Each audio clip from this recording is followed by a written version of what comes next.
I've decided to put a little bracing back here for the countertop. So I'm going to put this right here, and you can see I've drilled some pocket holes, and I'm just going to glue that down and then screw it into this shaped piece right here. And then just put some verticals in here and put pocket hole screws in those as well. Just kind of brace things.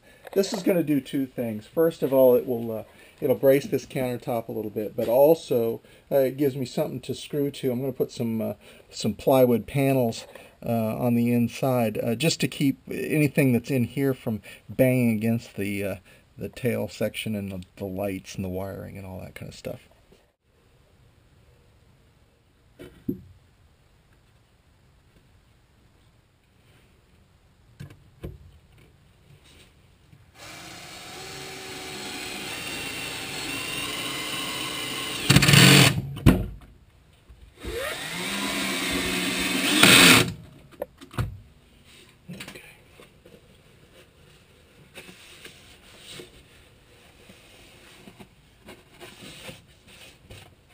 So the main thing to do now is just to cut some of these pins to length and put them in.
So that's what she looks like with those braces in place.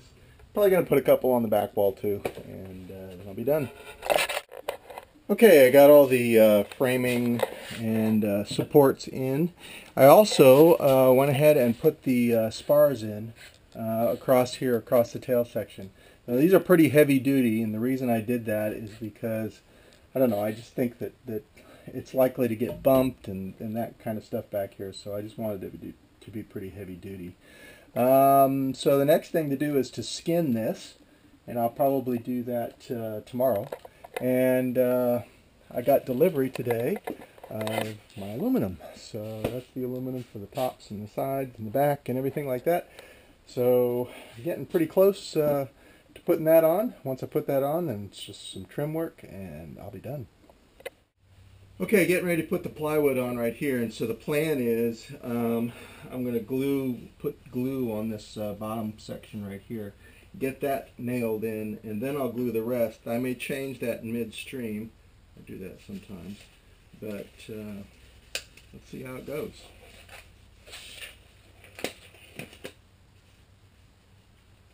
And I'll just be using PL Premium for the glue, and I'll be using my stapler, my pneumatic stapler, to get them set in there.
Now let's shift it over a little bit. So just gonna have to deal with it, I guess.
So I've got it on here. Just got to set some of these screws here, and that's a really messy, slippery job. But I think that's done. And this is the last major woodworking part of doing the teardrop. And I'm kind of glad I'm to the next point, which is putting on some aluminum.